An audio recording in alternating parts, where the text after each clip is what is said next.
entrepreneur and founder of Operation Hope.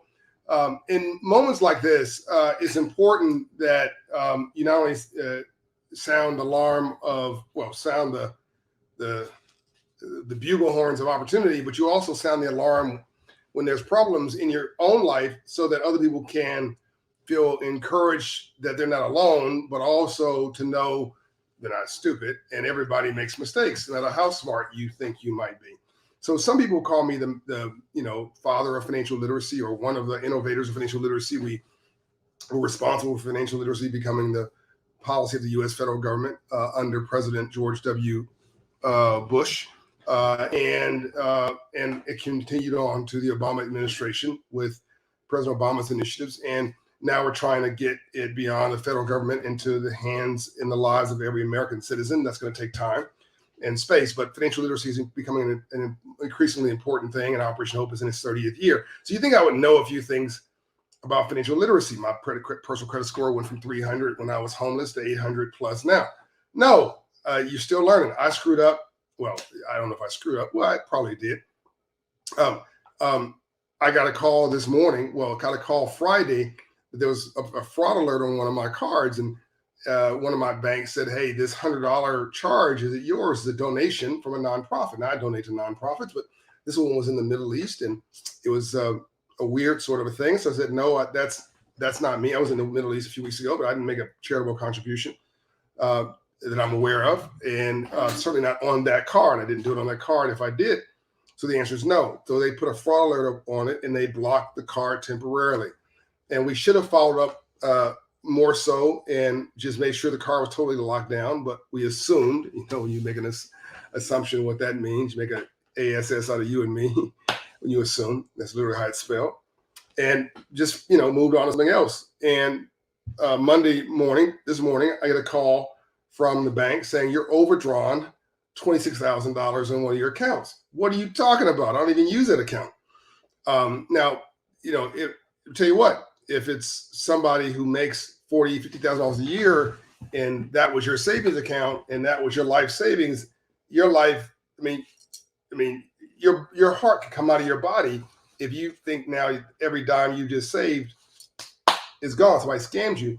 My mother, who is comfortable but paranoid, my mother would have gone into hypertension if she got that call. So I relaxed, but I was like, I didn't donate $20,000 times. It was 6 different donations to this group. I don't know what this is about. It was clearly fraud, and I had flagged it several days ago, but somehow the computer or something did not, keep up with itself, or maybe these scamsters were just really good at their job. But luckily, I got a call from one of the bankers saying, "This is odd for you, John. We know you travel all around the world, but we want to make sure this is you. And if it is you, you're overdrawn. It's not me." And had to trade information back and forth and focus on that really this morning. And luckily, we got it resolved, or is getting resolved now. And I'm not going to be out of the money. Thank you, Mr. Bank, for doing your part and flagging it as fraud and acknowledging your part of this situation. But as I think about it, while I've never used that card before, and this is just a word to the wise now for those who travel, is it possible that when I was in another country, somebody went into my backpack, pulled out one of these cards, took a photo of the front and back, and so I wasn't suspicious, put the card back in my wallet, and then I travel half around the world, and they give it to a friend who charges it for whatever? Yes, that's possible. Do I have any proof of it? Absolutely not. But now I know if I'm traveling around the world or around the country, around the world, certainly for sure out of this country, I will keep my anything that has a financial instrument on it with me at all times. And if I am traveling in the U.S., I'll probably do the same, because people are getting, well, it's just weird these days. So I just want you to know, here's, I'm Mr. Financial Literacy in some people's eyes. We have 4 million clients at Operation Hope, almost $4 billion invested in underserved neighborhoods, raising credit scores, lowering consumer debt, increasing savings, helping people change their lives. You hear me rattle on and on about how, much we know about this space and what I've done with mastering a level of financial literacy around investments and things like that in business. But here I was caught slipping, and the bank was caught slipping, and the criminals were not caught slipping.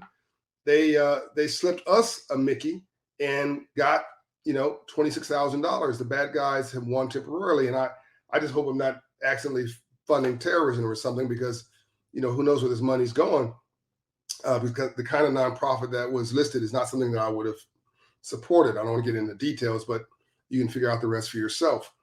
I support nonprofits that have obvious goodwill attached to them, and so this was a lesson for me on several levels. While I did nothing wrong, and I didn't lose my card, not report it. I didn't use the card and leave it around. I didn't let somebody do these old carbons. You remember back then days where they run your card and you leave, and they take one of those carbons and then go charge around the country.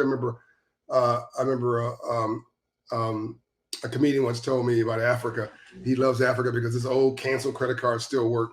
I mean, you can get a copy of a card number and still charge that card number if somebody has that in their possession. And so you got to make sure you're not doing silly stuff.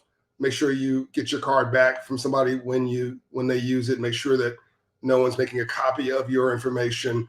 And now let's add to that, don't leave your stuff unattended. So I don't know if that's my error, but I will not make the mistake again, whether it's my error or not. This is John Hope Bryant. This is your lesson for the day. Mine too. Onward and upward. I really wish I could tell you the name of the bank, because I do think they should be commended for stepping up and stepping in, but they might consider it a little embarrassing because they missed a bit of the mark on the front end. But we have this American banking system that's the envy of the world, because things like this do get caught, and the consumers don't take the beating for it when the bank acknowledges that it was their fault, which in this case is the situation. All right, love and light, and don't let this scare you from living your full life, investing and being involved in the uplift of your life. Is just a lesson to be learned. Go to Hope Financial Coach.